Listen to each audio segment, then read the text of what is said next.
Prestige Junkie sponsors include Mubi, presenting The Substance. Demi Moore gives a career best performance alongside a sensational Margaret Qualley in Coralie Farjat's gonzo tour de force and visionary shock to the system. Now nominated for 5 Golden Globes, including Best Picture, Musical or Comedy, Coralie Farjat for Best Director, Demi Moore for Best Actress, Musical or Comedy, and Margaret Qualley for Best Supporting Actress. Now available in the Academy Screening Room.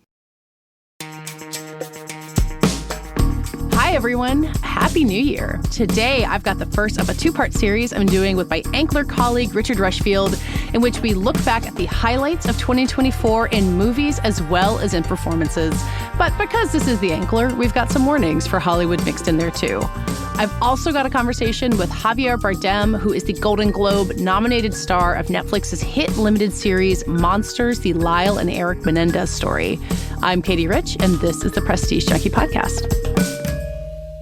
So Richard Rushfield, I guess maybe we should say before people hear you that you haven't been injured in any way. You just got a sore throat and sounding a little different today. My children brought home for Christmas all the germs from the school for the That's what they do. So please don't be alarmed by my throat and any coughing fits that may ensue. You have not been replaced by an AI version of yourself. Not yet, at least.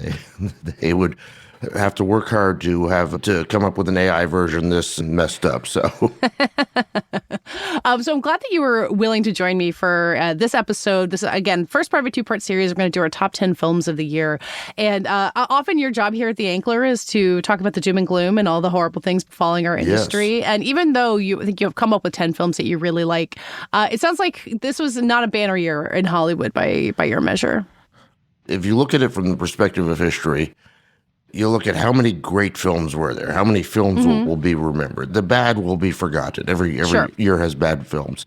Yeah, even in the golden age of Hollywood, MGM was pumping out garbage constantly. Yeah, so how many things that we did this year will be watched 20, 40 years, 100 years from now?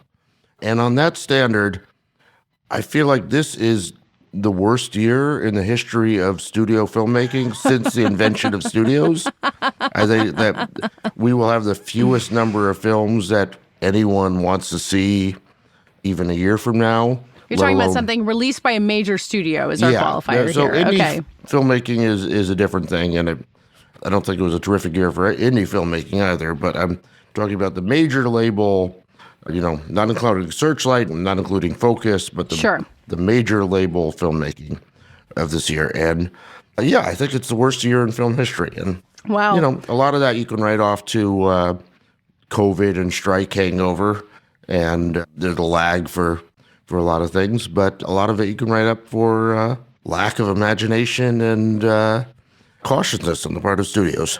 Yeah. I mean, when you look through the top 10, I think, we've all gotten used to seeing sequels dominating the top 10s, but it is a lot of sequels that, whether or not they were successful, a lot of people didn't think really hit the heights of the original. Inside Out 2, Moana 2, Despicable Me 4, even Dune Part 2, which I think would be a standout in studio filmmaking for me in terms of the craft and the storytelling power in that movie.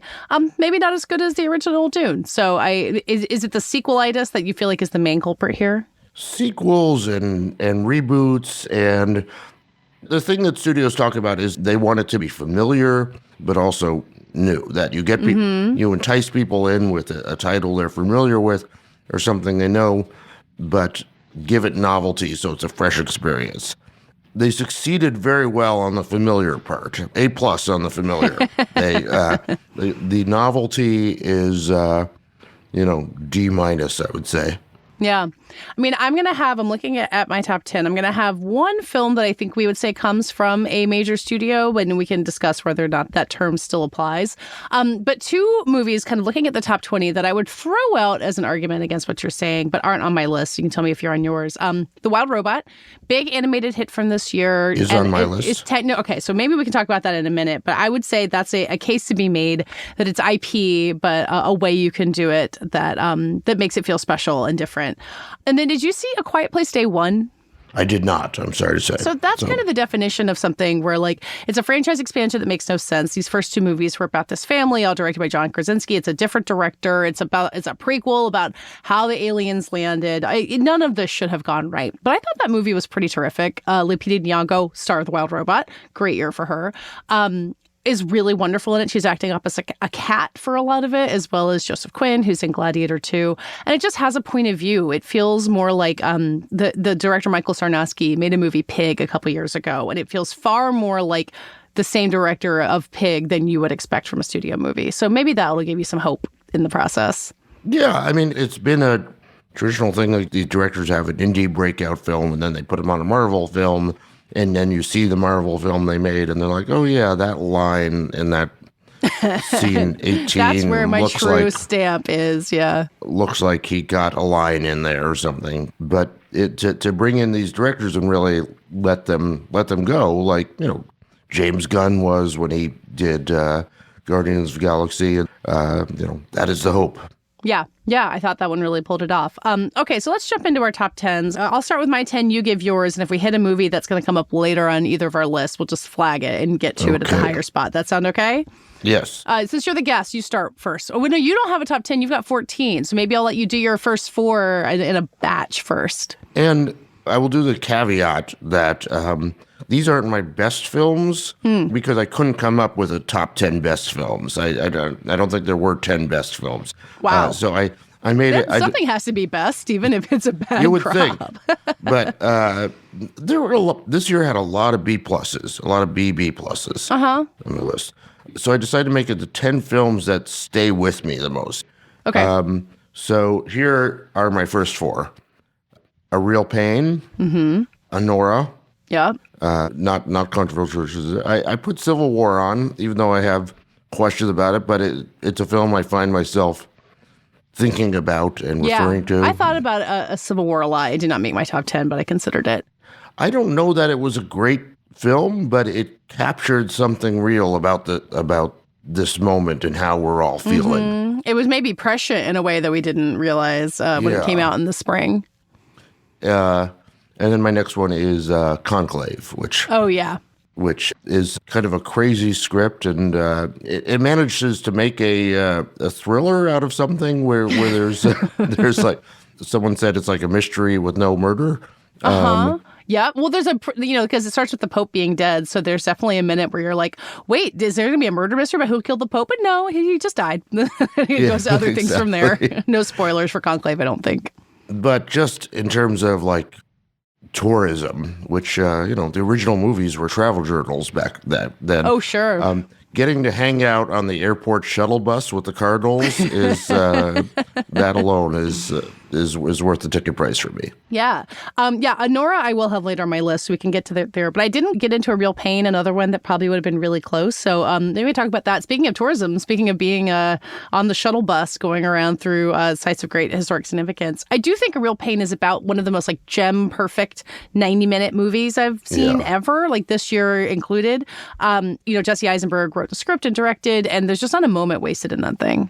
And it was kind of shocking that it was just a 90-minute perfect, because you're so used to people adding on an extra hour on top of like what the story needs to tell it. But no, he had a very specific story he wanted to tell about these characters and stayed with it. And I think it was really well done on the. Yeah, it does a great. I mean, it's about Jesse Eisenberg and Kieran Culkin and their relationship as cousins. But this tour group they're in is populated by all these side characters. One's played by Jennifer Grey, or the tour group guide played by Will Sharp. And they have so much life to them. Like, they are such an essential part of it. But it doesn't create a rabbit hole like what you're saying, where you get away from the main focus of the story. Yeah, it's really. We'll be talking about it more in performances. So yeah, we'll stay tuned for the next episode. Well, I'll go to my 10, which I think is also about 90 minutes, and I think another gem, which is Thelma, the June Squibb star vehicle that was kind of a sizable hit from Magnolia Pictures earlier this year. We're talking $14 million, so not massive, but for a movie of that size is pretty impressive these days. It was a big sensation at Sundance when it came. Yes, as was A Real Pain. The 2024 Sundance lineup, I think, is increasingly proven, especially when it comes to like docs, that it was really strong this year.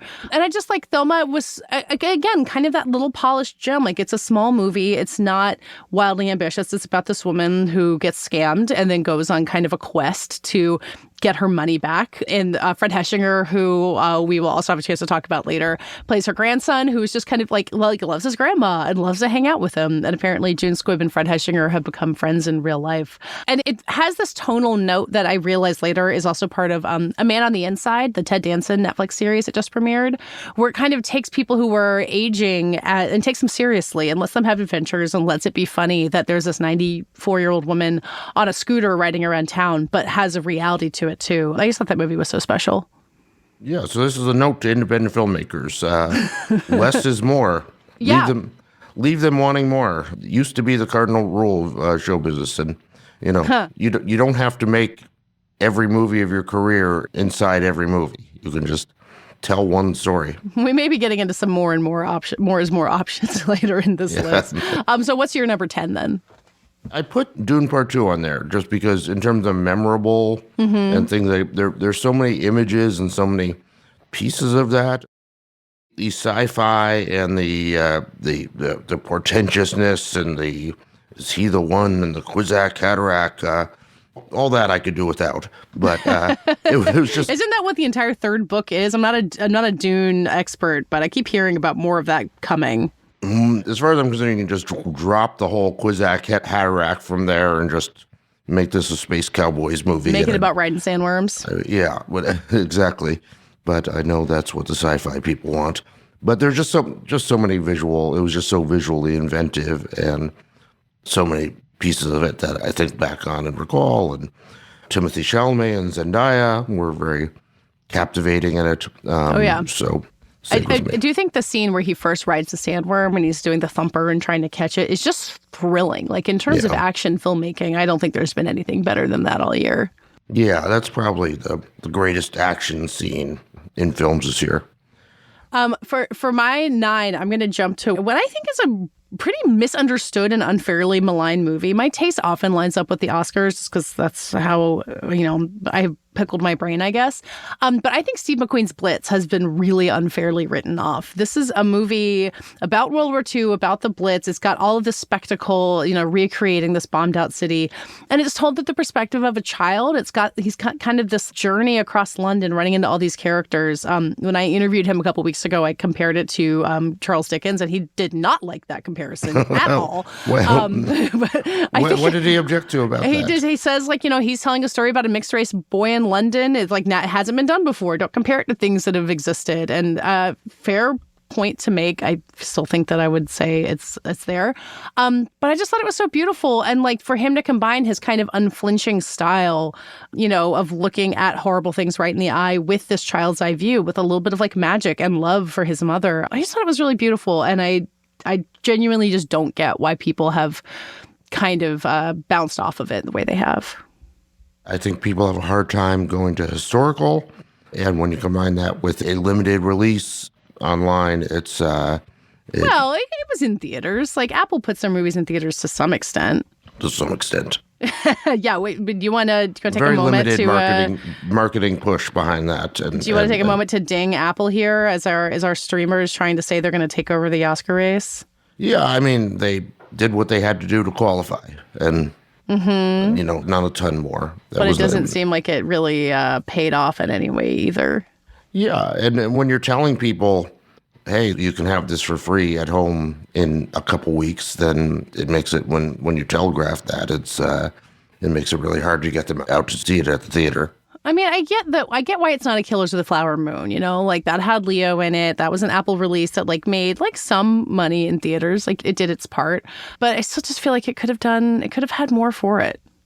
Yeah. And I mean, I think it's a great movie and it's a great moment in history that people should know more about. But I just don't think it was given the push that it would need. Yeah. Okay. So what's your number 9? Saturday Night. Oh yeah, good for you for standing by Saturday Night. Yeah, you know what? I think back about that movie all the time in terms of ones that stay with me because I liked that movie, but I would not say it has stuck with me. Nothing. And I say this, I'm not even a Saturday Night Live fan. Mm-hmm. Like beyond the first couple of years, I don't really like it at all. But nothing captured that sort of backstage magic and the alchemy that comes together when everything is just clicking and things are going right, and that they have this story that they want to tell, and they can't even quite express what that story is. But I've never seen a movie before that captured that sort of excitement and frenzy of being backstage at a production. Yeah. Like that. I was realizing, looking at the Oscar shortlist that came out a little while ago, that Jean-Baptiste's score for Saturday Night didn't make the shortlist, which, that movie's Oscar buzz is kind of diminished. It's not a huge surprise, but that score is terrific and deserved more recognition, I think. Jason Reitman in general has quite a body of work behind him. He's got a lot of really good films, and someone's still working at his highest level. And you did a great interview with him earlier this fall that people should read if they haven't yet. Thank you very much. I should. Shameless plug. Okay, I'll go to my number 8, which is the animated film Flow, which has stuck with me in this very literal way, in that I have a screener of it and have been watching it with my kids and keep talking to them about it. I interviewed the director of it, Gensel Balotis, a couple of weeks ago. He's from Latvia. He made his first film basically entirely by himself, and this one, he had a team with him, but he wrote it, he helped make the score, he directed it. And it's this computer-generated film that takes place in nature and doesn't look entirely photoreal, but doesn't look entirely like painterly. It's this fascinating visual look and is this entirely dialogue-free story of a cat and a flood and the animals that he gets on the boat with. And I have cats, so maybe that was part of the appeal of it. But that movie, I find very haunting in some way. I think about that one a lot. There's all these mysterious aspects to the world that it takes place in that it's not going to answer. And my kids say, why did this happen? I'm like, he's not going to tell me, and I'm not going to tell you. And there's something to be said about that, about all these movies that are so eager to wrap up loose threads, that Flow is just this mystery. And I feel like I'm going to return to it a lot in coming years. I sadly have not seen that one, but you got to see it. I look forward to it very much. All right, then tell me your number 8. We're on number 8, right? Now I'm losing track. That sounds right. Okay. My number 8 might be my number 1. Actually, in no particular order. It is, of course, The Substance. You've been saying that was your number 1 film all year. I saw it at a midnight show in Toronto, which was the perfect place to see it. I was too chicken to go to that. I applaud you. That's not a unwise fear. The scene of someone pulling a chicken bone out of their belly button is not for everybody. So you enter with caution. But in terms of a film that had a story it wanted to tell and had something it wanted to say that was unique and distinct and was absolutely fearless in telling that story all the way through, and just original and fresh in how it conceived it, and that it was a real movie at every step. A midnight show, it's always dicey whether I'm going to stay awake more than 20 minutes. But that's a hard one to sleep through. At 2 hours and 20 minutes, so at 2:20 in the morning, I was just feeling exhilarated. Yeah. And just could not believe what I had seen. And I don't know I've had a more exciting experience in the movies recently than that. I think The Substance is a really special movie. I don't know if it's a great movie. I think there's the way that the script plays out for me is mostly where I get a little bit hung up on it, which is why it's funny that it won the script prize at Cannes. But there's just nothing else like it. It's absolutely a vision, like you were saying. And I'm grateful for it. I'm really intrigued to see what Coralie Farja does from here, especially if she gets that Best Director nomination, which some of us think might happen. My number 7 is actually another director who I keep wondering if it's going to break in with the Oscar Best Director list, which is Nickel Boys from Ramel Ross. It is, talking about movies that stick with you. It all happens in this first person perspective. And so it has all these little details of moments of hands and faces and, what a kid fixates on while he's experiencing something traumatic that are so evocative. Ramel Ross made a documentary before this. I use a lot of the same techniques, but being able to pull off a narrative feature from this first-person camera is such a miracle. And you hear him talk about it and the way he wants to, represent these stories from Jim Crow South that's set at a reform school in Florida in the 1960s. He's so smart. He's got so much to bring to cinema. And so I don't, topping Nickel Boys will be hard in terms of universal acclaim, but he feels like one of the most exciting filmmakers we've got working right now. Another one I haven't seen yet, unfortunately. Oh man, I'm I'm here to shame you. yeah, no, there are still a bunch of gaps in my year, and Well, we're certainly talking about a lot of Nickel Boys has not really been widely released yet. Flow, I think, is still pretty limited. So we're in a privileged position here, having seen a bunch of these. yes. Well, then what's your number 7? Next up is one that was not released even and doesn't seem to be headed towards release, but I saw it at Sundance, and I can't believe that it hasn't been picked up and I love this. released. It is a film by the directors Ryan Borden and Anna Fleck. Am I getting that right? Yeah. The Half Nelson people. Half Nelson and Lars and the Real Girl, and then went on to do Captain Marvel for Marvel Films, and come back and did the most independent films called Freaky Tales. It stars Pedro Pascal and with a movie-stealing cameo by Tom Hanks, and it is a series of interconnected stories and sort of the punk subcultures of Oakland, 1981, I believe it is, or 81, 85, sort of dealing with public access TV and the kind of subterranean worlds there. And I just found it, that time and those subcultures, I might be the target audience for it. I was about to say, this is all sounding it's really headed right your way. But there's one, if you like nothing else, there's one scene where Tom Hanks plays a video store clerk. Okay. And Pedro Pascal needs some information from him. And before he'll give it to him, he makes him guess what are the greatest underdog movies of all time, which is a scene that any movie fan will love. It's a real shame that movie is not getting distributed. I can't imagine why someone hasn't done it yet. Well, all the things you just said about the dire state of Hollywood, right? That's why things like this don't get picked up. Yeah, incredible. But I put it on my list to encourage somebody to hopefully put it out there so it'll be on everybody's list in 2025.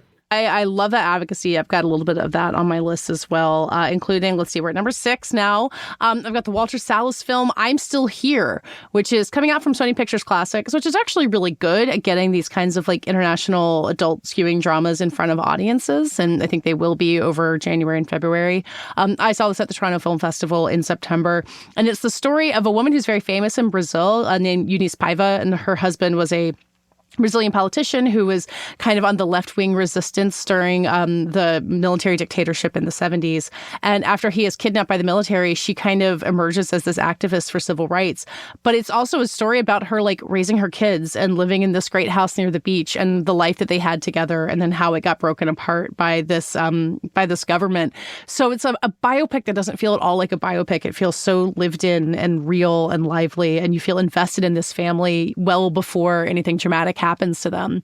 Fernanda Torres plays the lead character, and so fun fact, her mom, Fernanda Montenegro, was in the Walter Salles film Central Station, got an Oscar nomination for it in the 90s, and then appears very briefly at the end of the movie playing the same character. So it's mother and daughter, both named Fernanda, both of whom have worked with Walter Salles, Brazilian royalty up and down the ticket. And it's just a terrific movie and really emotional and a great watch, and I hope people get to see it when it gets out there early next year. Yeah, back in my day, when we had a real indie sector, there were these major international directors like Walter Salles or Almodovar, that their films were real events within the indie sector. And everybody went to see them, and everybody knew about them. And now they barely get released in America, and that's a real sad thing. Well, there's still time. It could still do the Father Sony Pictures Classics thing and take off with audiences. So I'd be glad to see it. Okay, I think we're at your number 6 now. Okay, next up for me.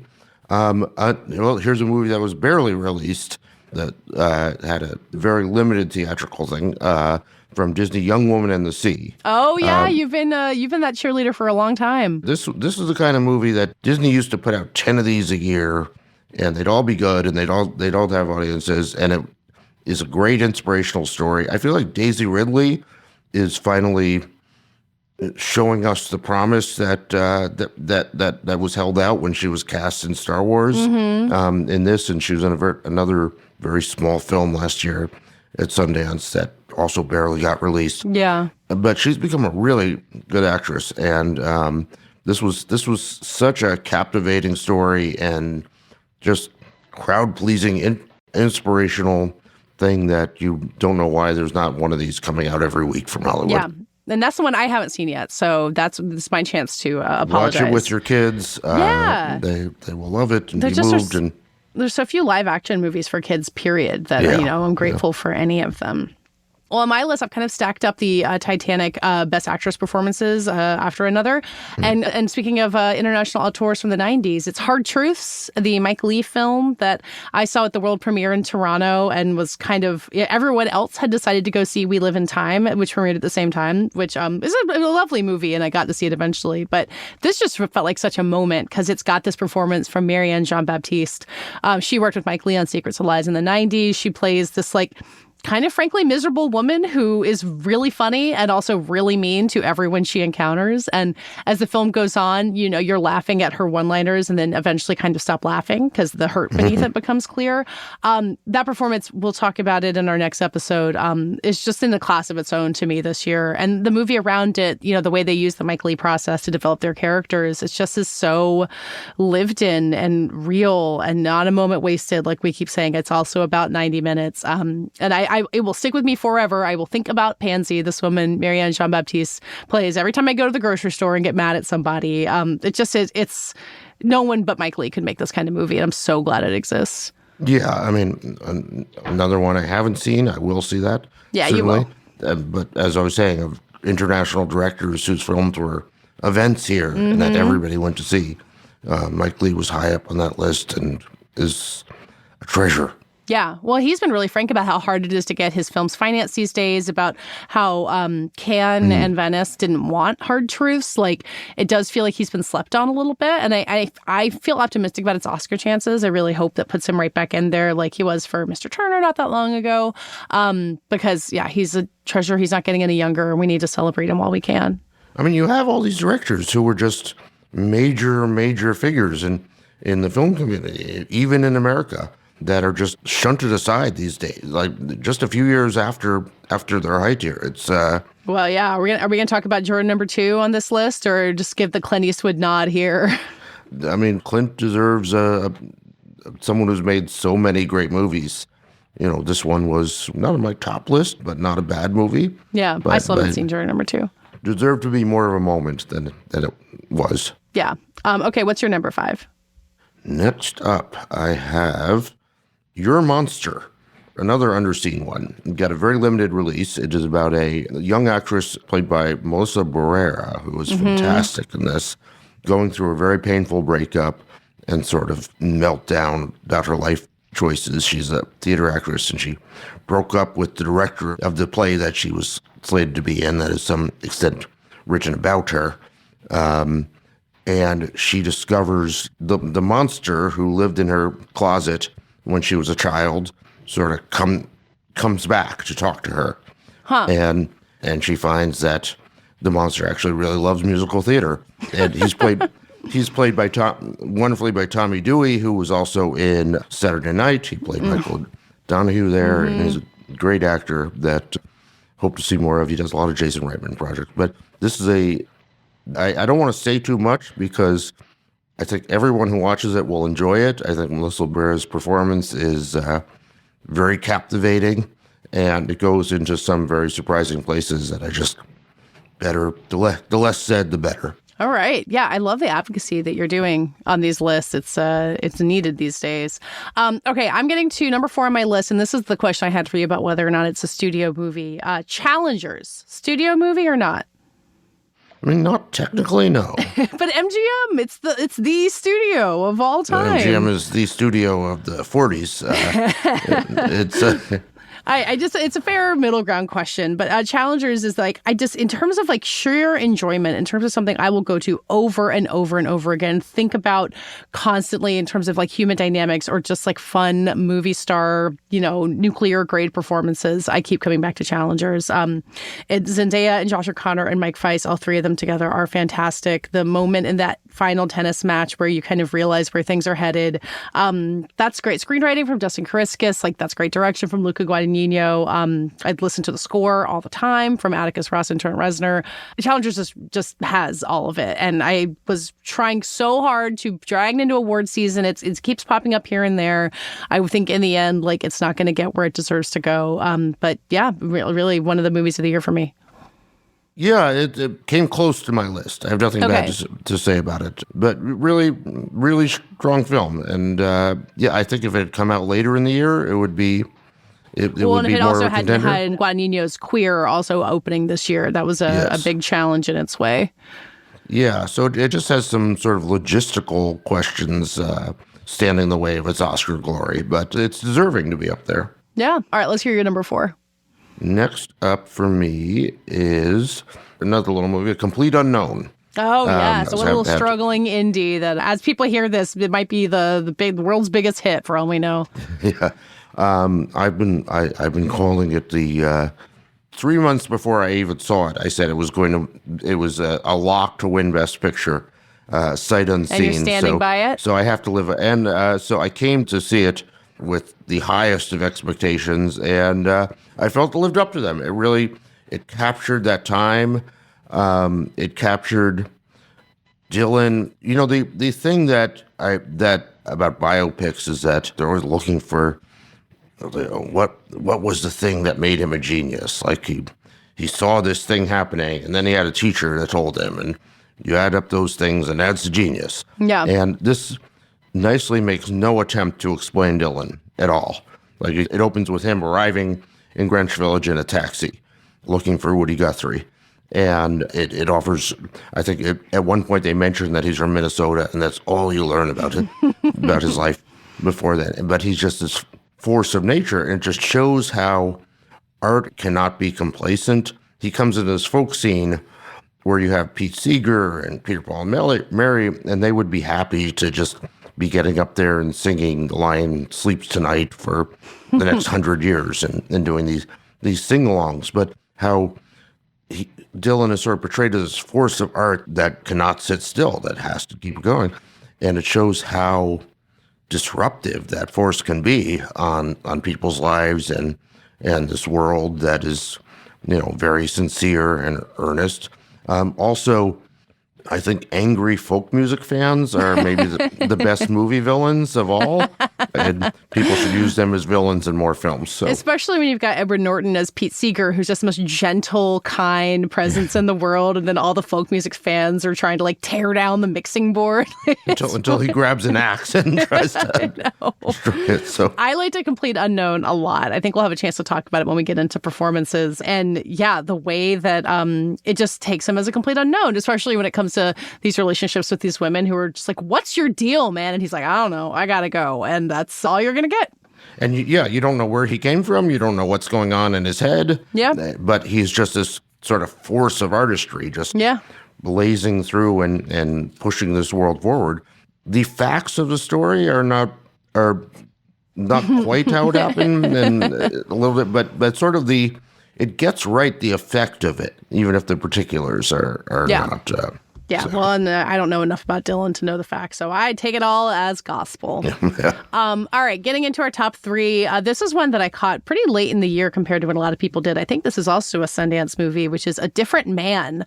It was released by A24. I think got a little overlooked by the rest of award season. It's been popping up a little bit here and there, especially for Sebastian Stan and his really terrific lead performance. The premise of this movie is so complicated that it takes a while, but Sebastian Stan, in the first part of the movie, he's got these elaborate prosthetics on to play a man who's has a condition in which his face appears disfigured, and then is miserable and makes his life miserable, and then gets a surgery, this kind of magical substance-like surgery, honestly, a magical thing that makes him look like Sebastian Stan.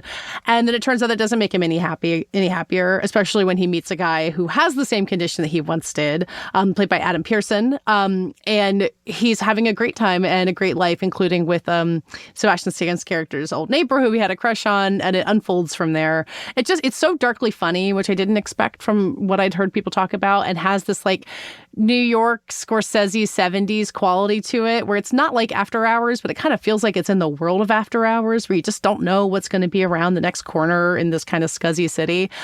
So it's got these great performances, and it's small and contained, but has so much craft behind it and such a clear vision. And I was so taken by it. Another one still waiting for me. I'm so behind you. Behind this year. Look forward to it. I think you'll get a lot out of it. So then, what's your number 3? I will interject. Mine are in sort of random order here. So, okay. But, because I'm kind of wondering when the Substance came in at 8, I was stunned. So I'll accept your random order. Substance can be number 1, but next one I note is September 5th. Oh, yeah. Late entrance to the Oscar race, but really gripping.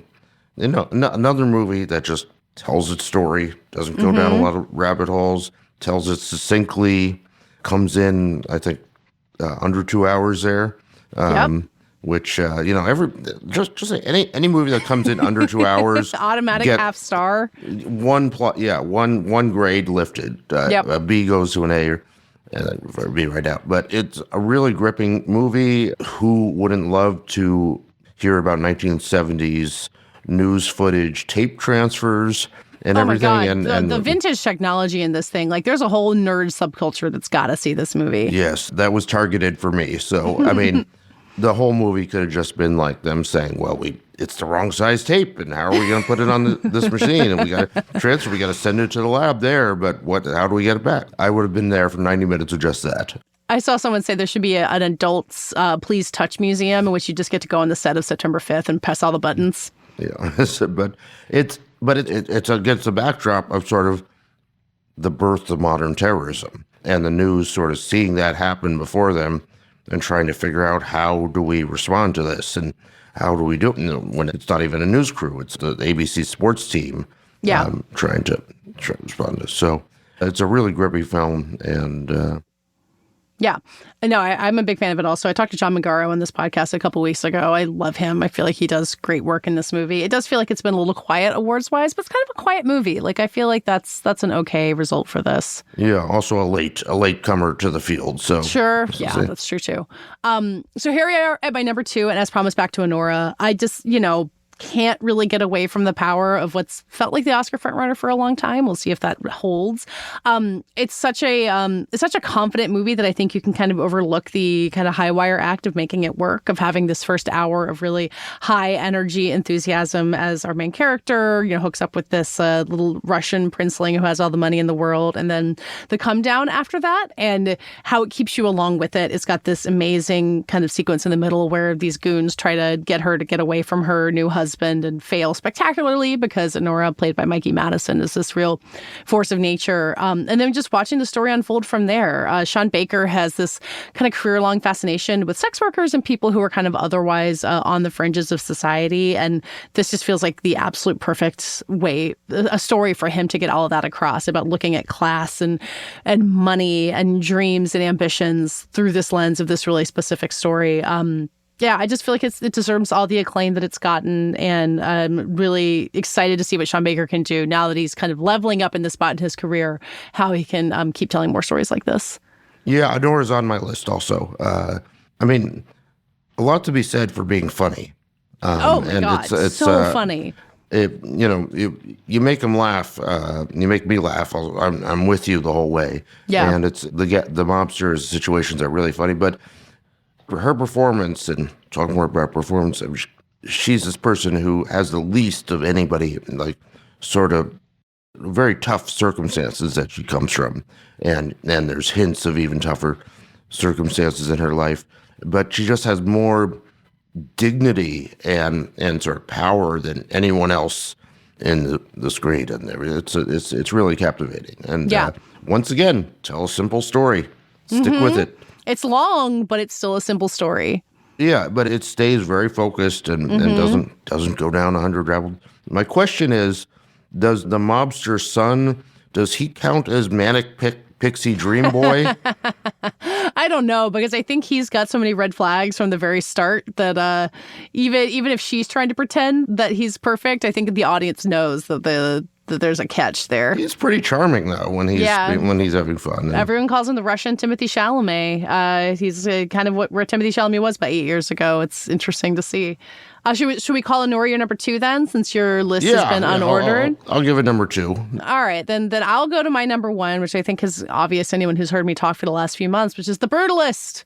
I love The Brutalist. I saw it twice on the big screen, which is a crazy way to use your time when you've got a ton of stuff going on and small children to raise. But I really was so captured by Brady Corbet's ambition and the size of this thing. It's, anytime there's a movie that's this big and large and kind of asking you to go along with it, I kind of automatically clue into it.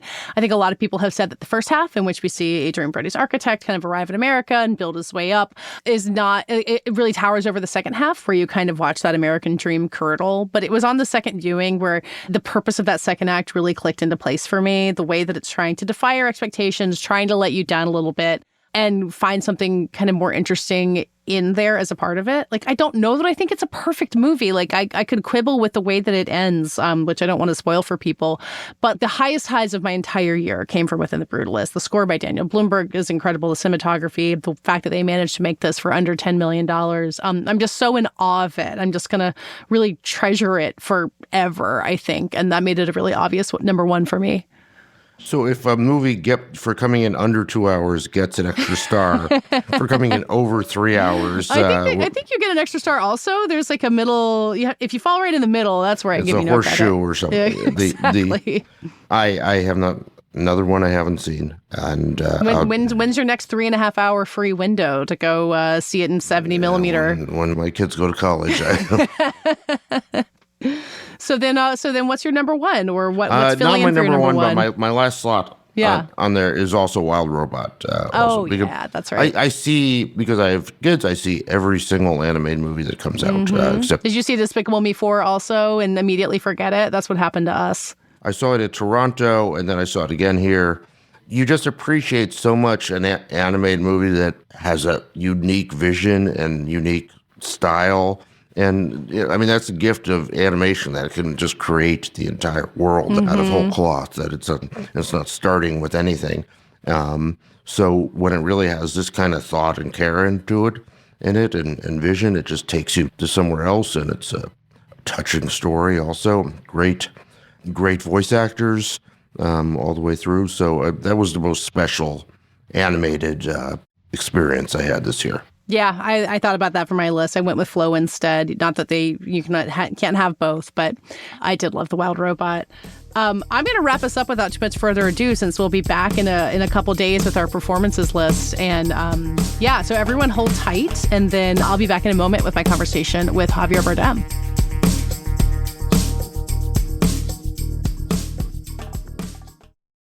Prestige Junkie sponsors include Mubi, presenting The Substance. Demi Moore gives a career best performance alongside a sensational Margaret Qualley in Coralie Farjat's gonzo tour de force and visionary shock to the system. Now nominated for 5 Golden Globes, including Best Picture, Musical or Comedy, Coralie Farjat for Best Director, Demi Moore for Best Actress, Musical or Comedy, and Margaret Qualley for Best Supporting Actress. Now available in the Academy Screening Room.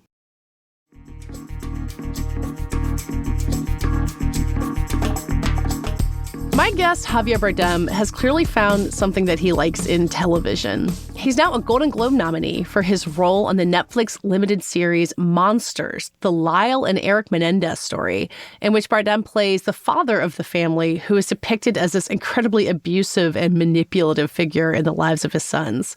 And now Bardem has decided to follow that up with an upcoming Apple TV series adaptation of Cape Fear, in which he will play the absolutely terrifying murderer Max Katey. But when we spoke, he was taking a break between playing bad guys at home in Madrid, getting ready for the holidays.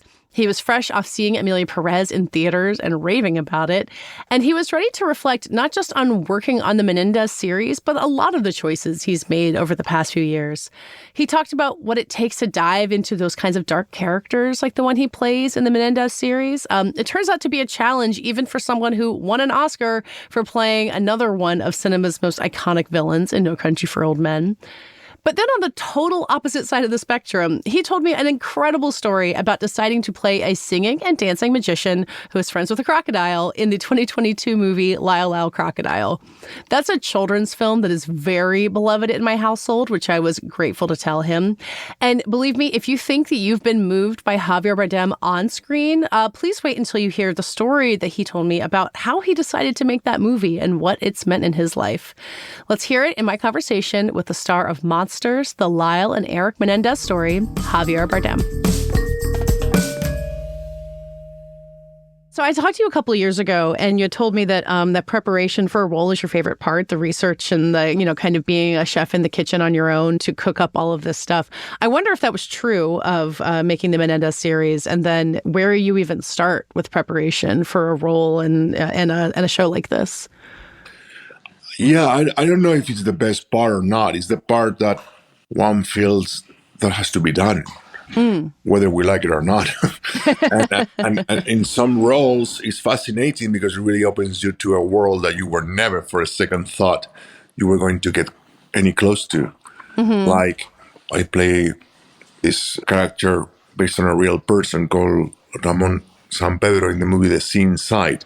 And it took me to the world of tetraplegic and gave me the excuse to get close to that world and to know and learn about that world, things that I would have never thought I would be mesmerized by in the way I was when they opened that door, about the resilience, about the positivity, about the human spirit in those conditions. Yeah. And also the weakness. And both are equally important to respect, no?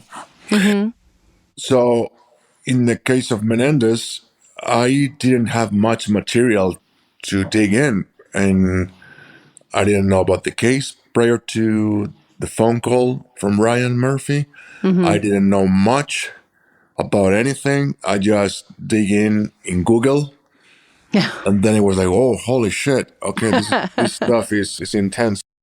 And then I started to watch videos of the trial, and then I started to read about it.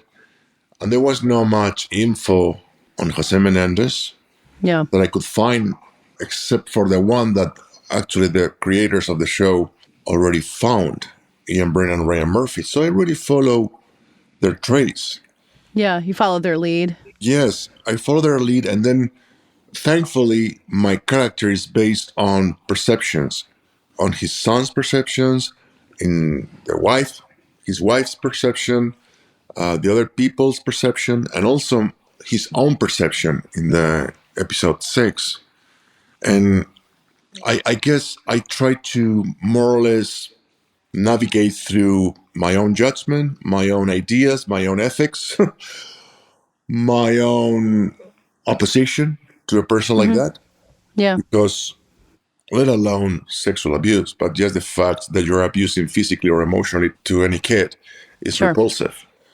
And I just tried to understand where he was coming from. And once I read about his own trauma, familiar trauma, relationship with his mother, the father, and once I start to more or less imagine based on those facts, what kind of education based on his culture, his nationality, his blood. I am Latin, I am Spanish. We hold lots of similarities in terms of how we were educated back then on how to be a man and what a man it was supposed to mean. And I put my effort on that. I'm trying to recreate that lack of empathy for his own mistakes, his own flaws, and try to strengthen that sense of lack of forgiveness, lack of mercy towards himself and towards other men that don't behave like men are supposed to behave based on education and cultural heritage. Yeah, I wondered about that. That relationship to our masculinity is so interesting because, you're from Spain, not Cuba, but it sounds like there are similarities. But you grew up in a family of artists. It seems like that isn't necessarily that idea of masculinity that you grew up with, but it sounds like it was very familiar to you, that you have to shape boys to be men, that it takes harshness that this character believes in. Absolutely. And unfortunately, now in 2000, almost 25, we are still victims of that. In Spain, there are, I would say, an average of 2-3 women murdered every month. Wow. By men who think that they own those women, whether those women are ex-wives, ex-girlfriends, or and having a different life and being rejected by them. Those people think that those women are their own property and they have the right to do the most, I don't know what's the word, horrible things to them. Yeah. Not only killing them, which in itself is almost, it's pretty horrible, but also do it in front of our kids. Yeah. And that, what amazed me is that the age average of the people that are doing this in Spain is not more than 40. I'm 55. It's young. Yeah. Some are older, but some are younger. And I go, what have we not learned yet? How come we create still a society that has that state of mind of this discrimination, towards women, to almost create an object out of them? I mean, what have we not learned from the mistakes that our grandfathers and our own fathers of my generation have already done? So yes, of course, it's something that it's not from the past. It's something that we are facing today. Yeah. And I would dare to say that with the coming politics of different countries, but more or less all of them sharing many lack of advances in social politics. Yeah. And women's rights. And I mean, I think we are going backwards. And it's very important to remind ourselves that we, the men, have that within us. And we have to be very aware that it's in our hands to really learn about it and educate ourselves into not getting into that pattern or just taking it as something that is the way it is. And we just go with it. And we not only do that, but we also teach our children that that's the way to go. Yeah. Well, in these times that feel kind of scary on this global level, I mean, we can talk about how art can influence the world. And, as an artist specifically, do you feel like, you're being called to do something else, that there's a way you can speak to this moment? Have you thought about that, about what, the role you have to play as an artist and where the world's headed? Well, the thing is, I don't know how much we can change the world in any shape or form. But what is true is that let me give you an example. 2 days ago, I went to see Emilia Paris, the movie, to a movie theater that is one of the few movie theaters in Spain where you can actually watch movies in original version. That cinema in an area where it's a very conservative area. And the average audience of that movie theater is between 55, 75. Mostly people that are very conservative or kind of right-wing with a very conservative way of thinking. Here we are watching the movie about this man that wants to become a woman and have this relationship with another woman once she is a woman, about the disappearance of people because of the narco. I mean, themes that have to do with sexuality, with freedom, with the right to know, with the right of really pointing out to those who have created so much pain in the society, that usually are the same ones, are the violent ones, are the ones that have been in power for so long without having had to be educated because they control the whole system. And that cinema, I was watching the movie, which I loved, and then the movie ends and people start to applaud. It was a full pack theater. And I thought, this is amazing. This movie, amazing. talking about what it's talking, and the way he's doing it is reaching this audience that is so not into that way of thinking, and they've been moved by it. So of course they're coming out of the theater with a different sensibility about it. Maybe they forget the day after. I don't know. But in that moment, something has been sifted, even if it's this slightly, but it has been sifted. That's the power of art. Yeah. God, that's such a great, I mean, I'm sure you've witnessed it yourself in your own work, but being able to sit in an audience and watching that happen, it kind of reminds you why this stuff matters on some level. Absolutely. And in the case of Menendez, look, I mean, how they reopened the case and the possibility of giving them another chance to bring their new evidences. I mean, it really changes, it can change people's perspective and people of approaching the same issue from years ago. Like when these trials happen, a man will never be sexually abused by another man. Those things don't happen. And if it happen, you don't talk about it. Yeah. Shame on you. Well, thankfully, the world has changed, and now we can talk about it. Not as much and in the quantity that we should, but at least we can talk about it, and we can approach that without shame, and we can help and support the victims, and we can give them a voice, and we can really protect them by different organizations. That's a great advance, and this was one of the reasons why I wanted to make this show, because it's like, forget about Jose Menendez, forget about the Menendez brothers. This is the excuse to talk about something bigger, which is once the abuse happens in a family, unless it's not very particularly taken care of, that trauma in the way that the pain that has been going through generations stops, and one person says, enough, I'm going to change the pattern of this family legacy, and really puts himself or herself into work that out. Unless that is done, the pain that my grandfather suffered is going to be suffered by my grandson. Yeah. And that's a powerful message, and something that we should understand once the pain has been inflicted in a child. And one of the worst pains that a child can be inflicted is sexual abuse, of course. Yeah.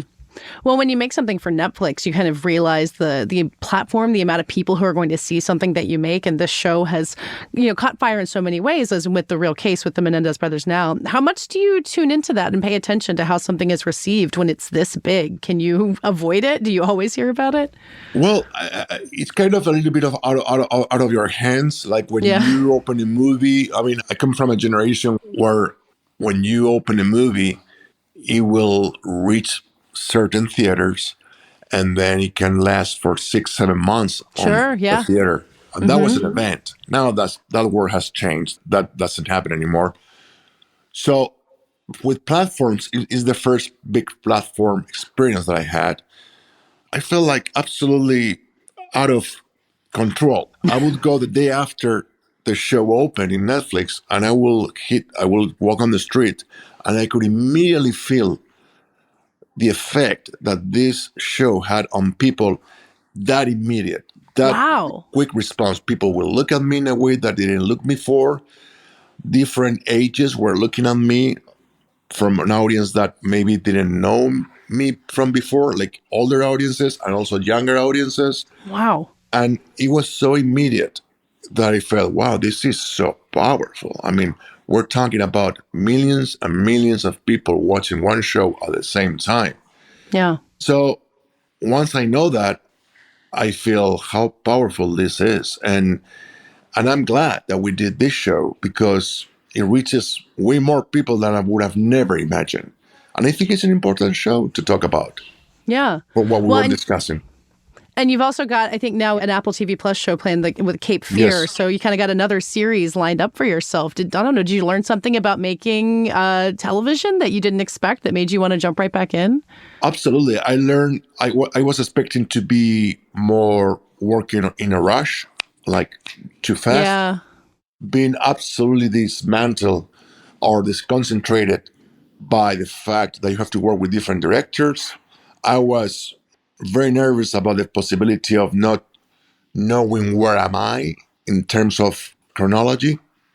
But as everything in life, it depends on the quality of the show you're doing. And I've done one of the biggest qualities you can ever do on any TV show with one of the biggest platforms in the world with Ryan Murphy, meaning it was top notch.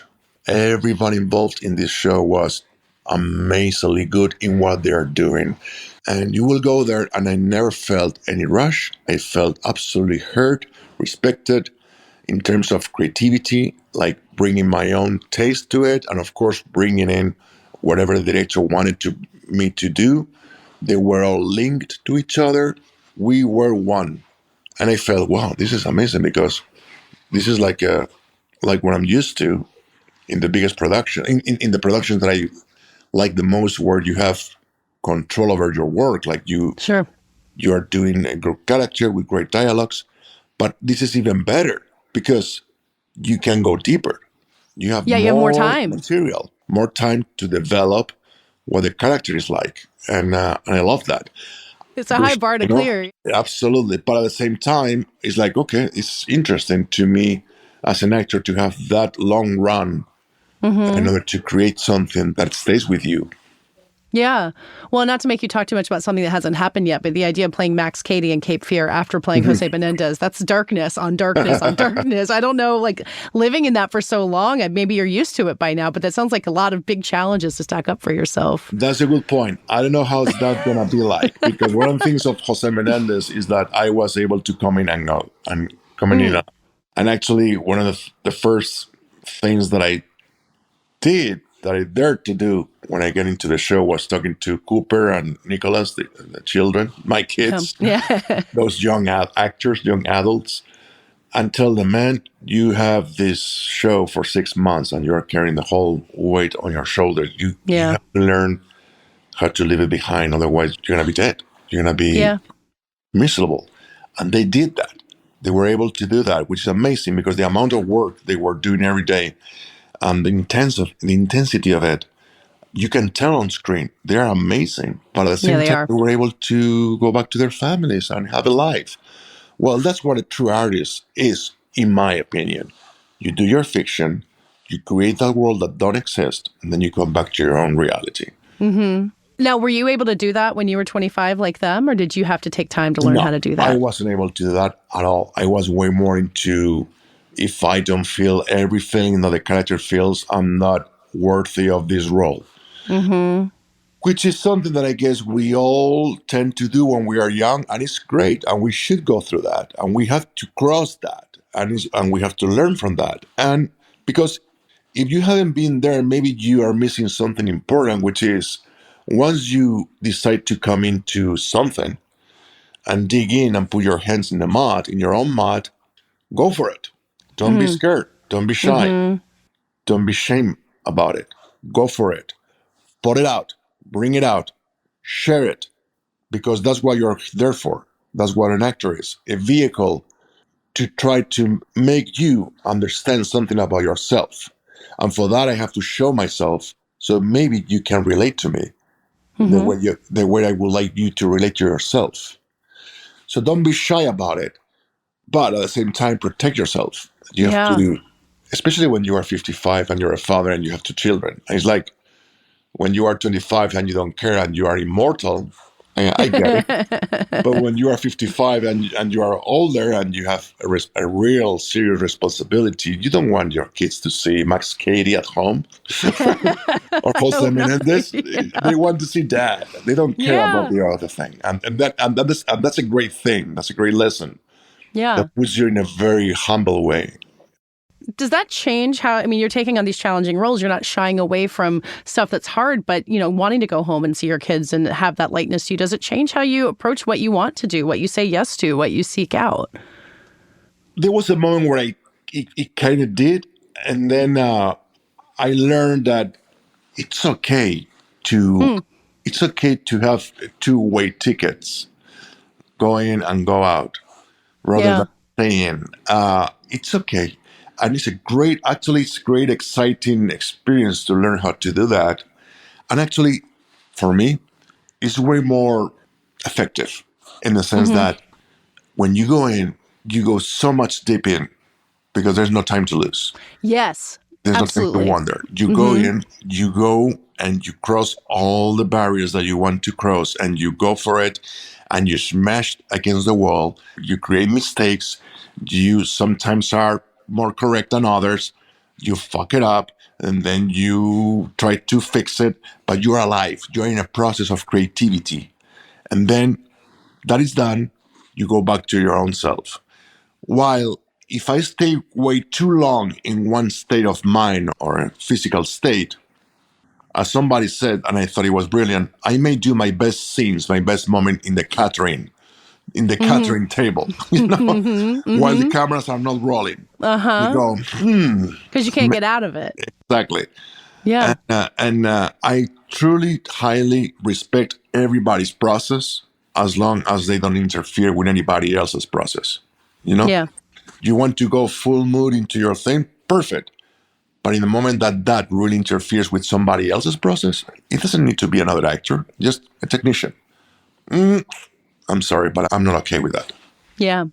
While we were talking about children, I felt like I had to ask you about Lyle Crocodile before I let you go. I love that movie. That movie is so beloved in my household, and your performance in it is really like, I don't think it's like anything we'd seen you do before. It's so lived in, like what you were saying. And does it feel like it has a life for you? It feels like it didn't get seen enough at the time, but it feels like it's living on a little bit longer. Yeah, it's funny. I was saying to my wife the other day, we were on holiday. These two kids, they were like 7 and 9, they came and they asked for my autograph. And of course, when they come to me on that age, I go, okay, it might be Little Mermaid or Lyle Crocodile. And when they talk to me about Lyle Crocodile, and I love Little Mermaid, but I guess they wrote in Lyle Crocodile means way more to me because of what I'm going to tell you now. But it's a movie that I'm so proud of. I think it's such a beautiful fairy tale, and it's done with so much love. And also, for me, it was a lesson in life. My mother died a month before I started shooting that movie. Oh, wow. One of the few things that, she said many things, but one of the things that my mother said before passing away was, I want you to do that movie for your kids and for everybody's kids. She was an actress. And I said, of course, Mom, I will do it. But I thought, how in the world I'm going to play the soul of the party, which is this character, Valenti, when I am, the only thing that I want to do is just to put my head under the earth, because I love my mother so much that I couldn't step out of my own room. I was so heartbroken. Well, I went there because I had to do it, because of many reasons, but also because I want to do it. And I also promised my mom I will do it for my kids and everybody's kids. And that movie taught me how art and creativity can really pull you out of the most darkest times, because it gave me the opportunity to first force me to fake something that I felt absolutely the opposite of how I was feeling for real. But by making it for a good cause, because you wake up in the morning and say, why am I doing this? How am I going to be able to pull that out? Well, because of your kids. Because of somebody's kids is going to be happy when they see this. And that's a reason enough. Yeah. And then you fake it until you make it. And then out of the sudden, I was feeling lighter. Out of the sudden, the spirit of this man was haunting me. Without me calling for him, he was haunting me. He was calling for me.